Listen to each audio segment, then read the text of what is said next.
want to taste it?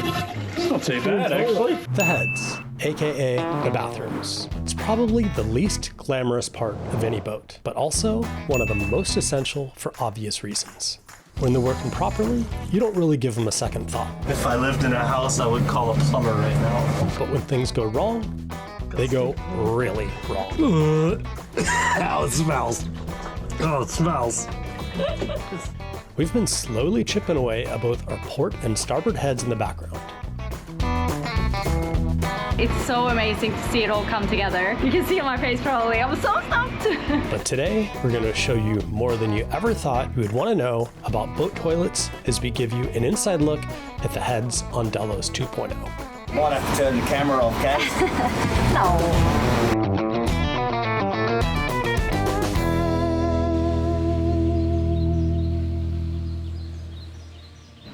Okay guys, so this episode is a little bit different because this project has been stretching over quite a long time, and it's been one of those projects that we've been kind of like going back to between a bunch of other projects, and it's also been one of the trickier interior design areas. It's a very small space, it's lots going in there, so I really wanted to put everything into this one episode, and I think the best thing for us to do right now is to just rewind a little bit. What Kaz is talking about are the heads on Delos, especially the one on the port side. It's a fair bit smaller than the other one, which makes fitting everything we need into that space a much bigger challenge than you might expect. But if you've been following along, you already know that Kaz has a knack for making the impossible fit. So before we show you the final result, let's take you through the process and see what it takes to bring this tiny space to life. The material. So we chose this. Yeah, so this is like a veneer product called Sketch. So it comes in heaps of different finishes. So we tried to get a smooth surface finish. Yeah, I actually love the concrete. That's what the CEO wanted in the bathroom. It's basically real concrete slurry that's attached to a backing. How has it been to work with? Yeah, it's pretty good. It's pretty good. Like you can get some pretty nice curves out of it. And yeah. Like you can get it right around without too much issue. So we've got a variety of substrates. So we've got the PVC foam board, which we've used in the wet areas because it's closed cell. So it's not going to absorb moisture. Yep. So you basically, you have this and then you glue it onto that. Yep. How was that? Yeah, so we just use a structural adhesive and then a primer. We've already had all the substrate panels made for the bathroom. We seal the surface before we even start so that we don't get grubby mitts on it. Yeah. And then once we're finished, we'll put probably 2 more coats of sealant on it. And it's pretty strong. I'm surprised too. Yeah, it just looks like a natural raw sort of finish. So this is one of the starboard side bathroom panels. So you can see we just hang the material over a little bit and then we can trim it back. So that's a bent panel. You don't want to clamp it down too tight, but yeah. But hold it in its shape. Hold it in position until it goes off, yeah. Ah, okay. Yep.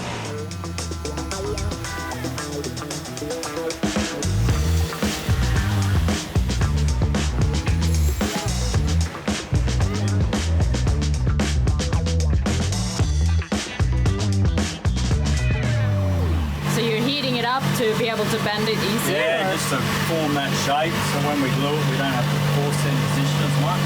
Okay. While Dane was installing the new panels, Dan was right beside him, fitting the shower hardware. Better check it for level, eh? Before I get too excited. Might have to turn the camera off, Kat. No. 89.95 degrees. Perfect. But it's so amazing to see it all come together. You can see on my face probably, I'm so stoked. I just think it looks so good, like with the concrete and the stainless steel. And of course I got 316 stainless steel stuff, so hopefully nothing is gonna rust that much. I actually feel like the concrete looks way better than what I kind of imagined.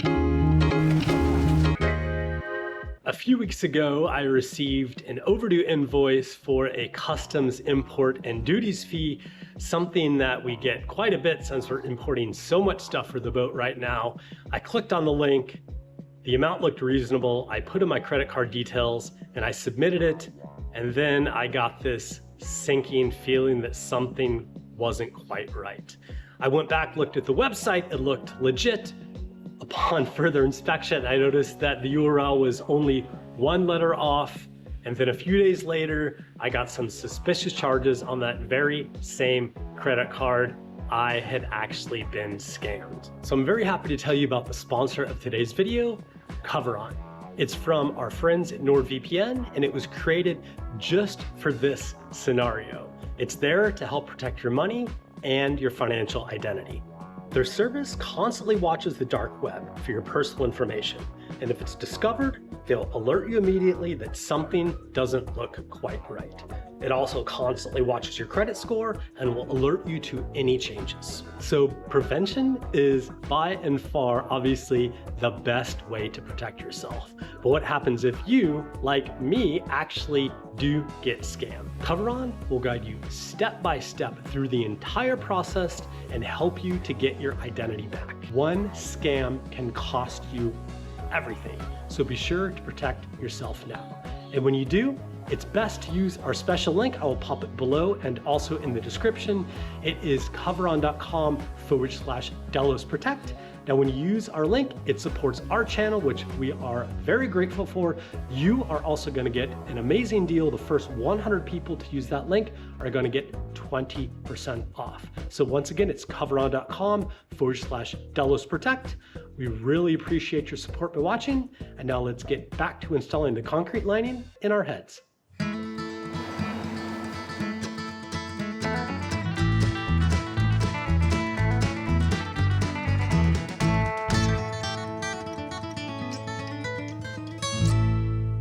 Okay guys, we have fast forward in time a little bit. Actually, quite a lot of things have happened in the starboard head. So, look at this. Stain is in the midst of doing the panel here on the other side. So he basically preps it like you guys saw earlier in the video. Now he's just clamping it all to make sure that it dries really snug to the holly pan. And look at this, guys, it's so exciting. So this looks so good. This panel I know was a really tricky one. And look at this little spot. It's like a little sitting spot where I can sit and I don't know what you do here, but sit and contemplate life. Things are coming along. With Kaza busy on one of the more glamorous jobs on board, I couldn't resist jumping in and giving these heads a proper test run myself. Whether I was helping or just creating more work for her is still up for debate. But before any of that can happen, I need to get the water system up and running. Today's a big day because we're going to start some testing now that we have a functioning electrical system and the Namiya 2000 backbone is all hooked up and ready to go. We can actually start testing some of the digital switching stuff, which means the power to the freshwater pump and the gray water pump, checking for leaks and all that, which is a really exciting step in the project, which means I need to figure out a way to get some water into the tanks. And since we're going to be putting city water in there, I really don't want to be putting any chemicals or particularly chlorine in the tanks. So I bought this filter. So this is a two-stage filter. It's a sediment filter, which we really don't need right now. I'll need it later. This side is a carbon block, so we'll put the water in this way. It'll come out this way, which means we need to hook up the valves. So we have our dump valve and we have our valve to where we select either the port or the starboard tank. So we need to figure out how to just power those up without having the buttons. I don't have the switches yet for those, but that's easy to do with the battery. And that'll be like the first kind of like sanity check of the system and testing quite a lot of things. So let's get to it.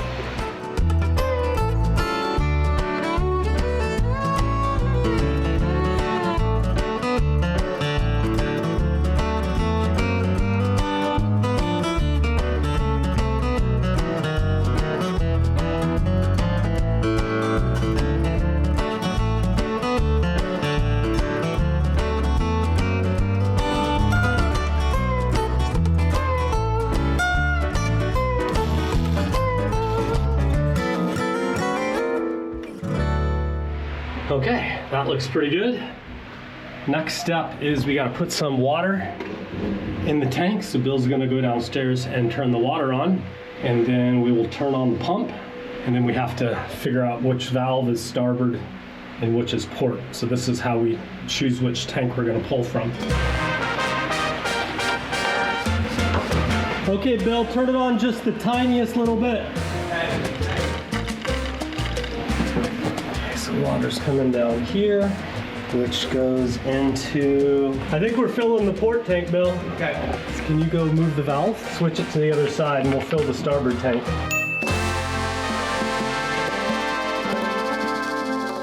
Brian's making me very nervous. I'm gonna put you on the spot, Bill. What are we doing here? So you got your battery, and basically we've just double checked our wires and found out which one is ground, which one fills starboard, and which one fills port. So we should be filling starboard, right? For the record, I wasn't guessing at what was the ground. Just so you know, I'm not gonna go fry the electric valve. Oh, Bill's defending himself on video now. Put me on the spot, bro. Let's go down starboard. And should we see water down here? Hear it and see it. You can? Yeah. Oh, listen, everybody be quiet. Okay, so now our next mission is to activate, whoa!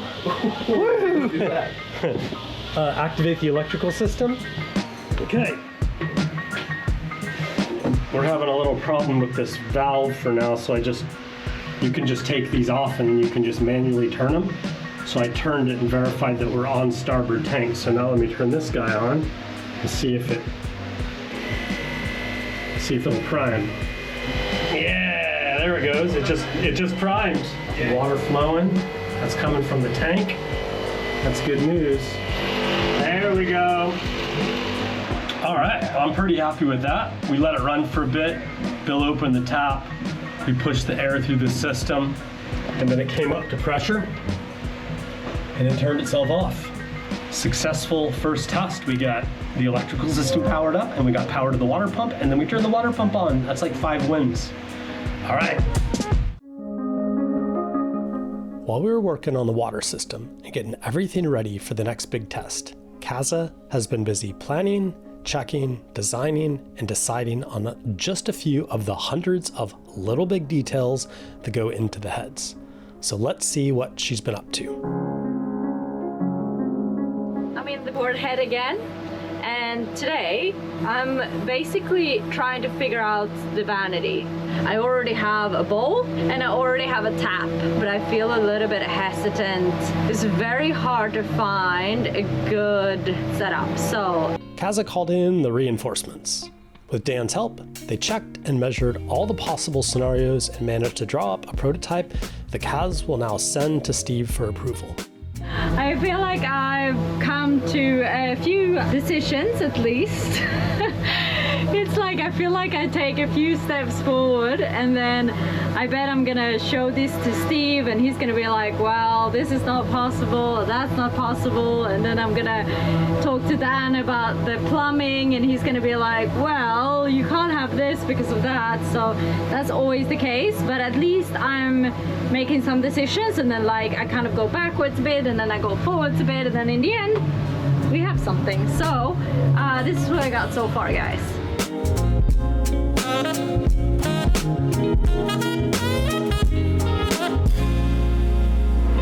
Originally I thought about maybe not having a mirror over the sink. I thought about having a mirror up here and maybe doing a round mirror. So I bought this round mirror, put it up like this, and I didn't love it. So there's gonna be one spotlight above your head here, which means that if you only have light from above, I will show you how it looks like. Let's say you have this light here. Like, it's not that great. If you, for example, want to see your face, because it just casts a bunch of shadows on your face. So I was thinking to then have a mirror like this that has, this one is very, very cheap and simple, but it basically has a frosted area and it has strip light in the back. So we went to IKEA and I actually found a mirror, was the perfect dimensions for up here. So I'm gonna go downstairs and show you guys. the thing is that this mirror didn't have any kind of like frost on it. So I did a ton of research on how to remove the backing from a mirror, basically.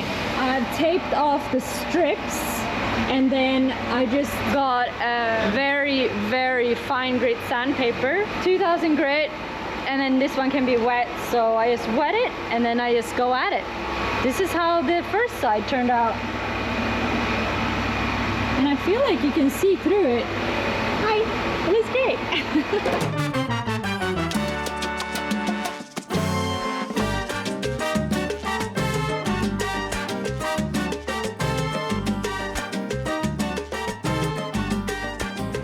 So I bought this frosting spray in the store.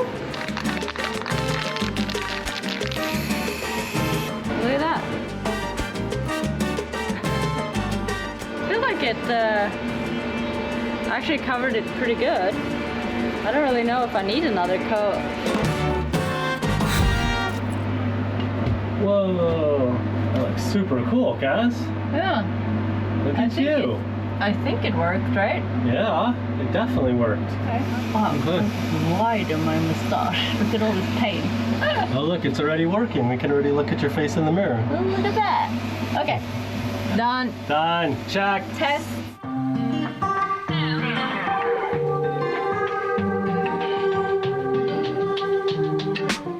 Okay, so the next thing before we get too far along with both the heads is to leak test the system. So basically turn on the shower, flush the toilet, and I think it's really smart to do this now because if we have any leaks or anything, it's a lot easier to fix it now than after we've gone like too far into the process. So we're gonna do that now and yeah, see how it goes. And we're gonna turn power on. From the real batteries? Yes, from the real battery. Oh, exciting. You ready for a chunk? Chunk. Let's go in here and let's turn the 12-volt system on. It is flashing. 13.3 volts. That's a fully charged battery. The whole thing that we're trying to do right now is Dan wants to leak test the shower. And I decided to make it really complicated and said, well, if you want to leak test the shower, Dan, then we got to get water in the tank, which is an issue we've never done before. We got to get the fresh water pump hooked up and power to it, which is a whole thing. And then we need to get the gray water pump hooked up and power to it. So everything's hooked up. Now we just need power to everything.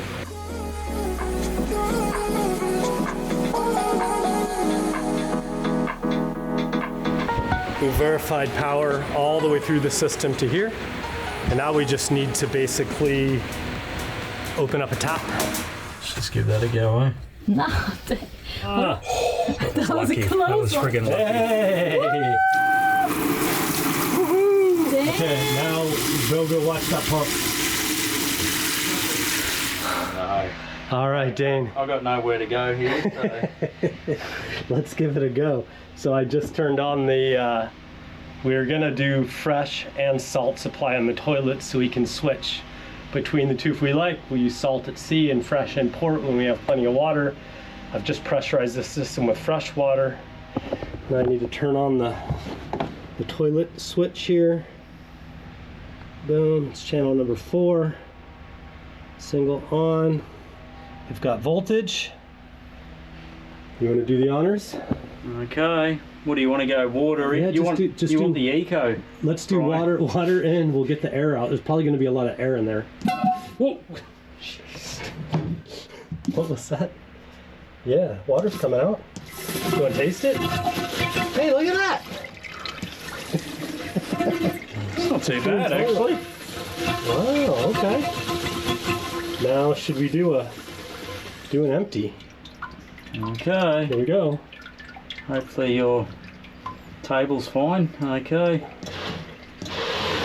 Whoa! Pretty quiet. Jeez, nice. Where did it go? Wow. You might be able to poke the camera out there and Well, I've see got if it's all over your bench. I've got the valve closed in the black water tank, so Oh, okay. do water and keep on flushing, Dane. We'll go in here and see what's going on in here. Wow, we're winning today. I don't want to jinx our luck, but so far All the systems are just coming up. First, I thought it would be worthwhile to describe how the waste side of marine toilets work. Your business goes into the toilet as normal. When you flush, instead of it disappearing into the pipes and sewer system of your house, the waste gets chopped up by a super sharp spinning blade called a macerator. Think of it like one of those as seen on TV onion choppers, but instead, it's for your poo. Some marine macerators chop up everything, while some are more sensitive to bits like toilet paper, which must be disposed of separately. The pump then forces the chopped up bits through a sanitary, smell-proof hose and into the holding tank. Some older boats have a Y valve right after the toilet where the waste can be directed straight overboard. But new regulations discourage this. So this design is similar to what we had on Delos 1, where the waste always goes into the holding tank like we're seeing here. If you're in harbor, you're meant to use a pump out facility through the deck fitting, but in reality, pump outs are few and far between in most foreign ports. So you're supposed to sail well offshore before dumping your tanks right out the bottom. But in reality, this is rarely practiced, so beware of swimming in crowded anchorages that are in confined harbors and don't get much tidal flow, if you catch my drift. That's amazing. Here it comes.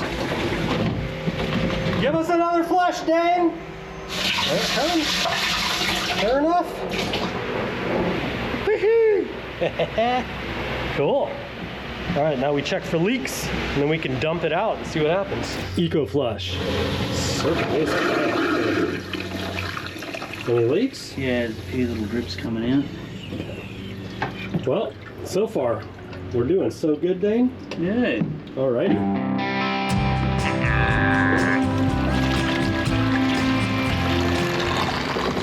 Happy with that, mate? Oh, I thought you were going to wet me with it then. Oh, I will.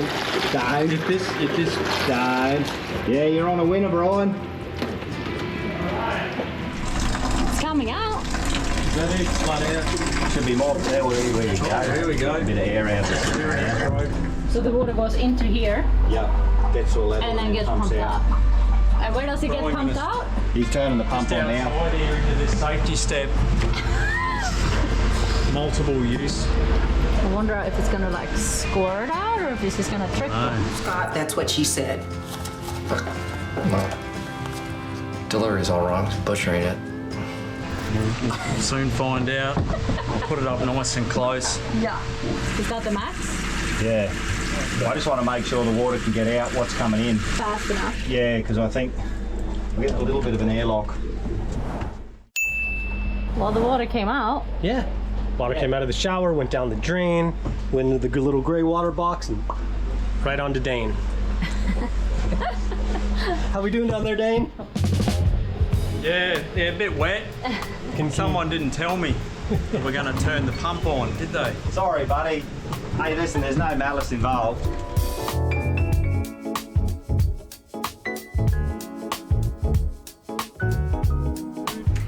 You know, I was working on this vanity and I also got the door back. So the door, we have a sliding door. So with this sliding door in, this is the first template for the glass. We'll put that on and let you know.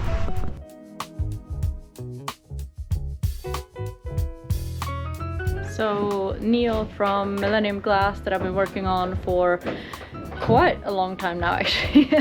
He's been out a few times. He is now putting in the Perspex glass for the showers today.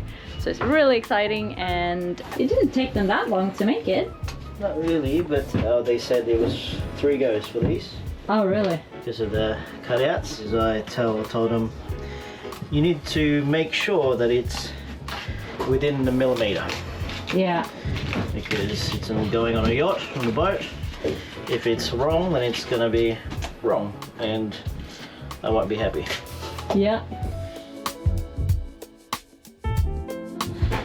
Alright. Nice. So now I'm just gonna put a bit of packer underneath to Okay. lift it all up so we can put silicone underneath so to secure it. So you put silicone on the whole side? Otherwise water will spit out of there. Yeah, okay. Yeah, just to secure this as well. Yeah. So that's all sealed, waterproof to an extent, but it is a frameless shower screen, so you're always going to have gaps everywhere. Yeah. But yeah, the less gaps we have, the less chance we have water from going everywhere. Yeah.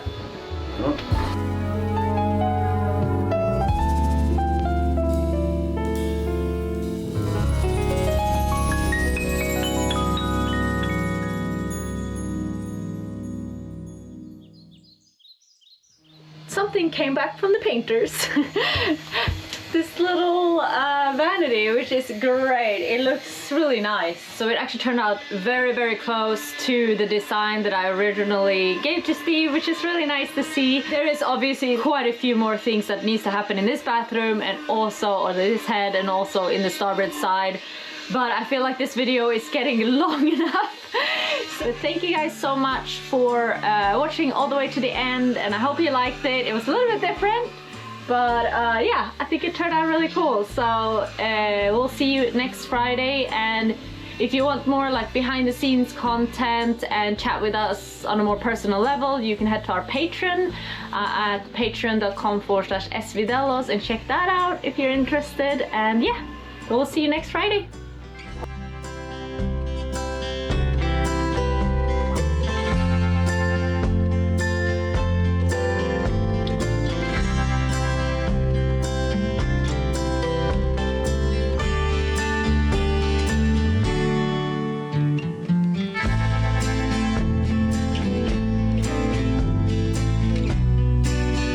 You're going to get Steve to put that step on here. I think it would be nice to have some kind of tröskel. I don't know what you call it. What do you call it? Tresket. Tröskel. Treskel sounds like something you have for smoko. No. Catamaran John's is thinking about expanding into brain surgery. Very, very pedantic our Dave. That knob. This one or this one? Oh, this one. There should be some. Oh. That's what she said. Yeah. Need to see if I actually did. Talk about some interviewing questions. Interview. Very formal. How is it going? Good. Good. And then it like cracks or? No, it just bends. Have you met Dr. Dane?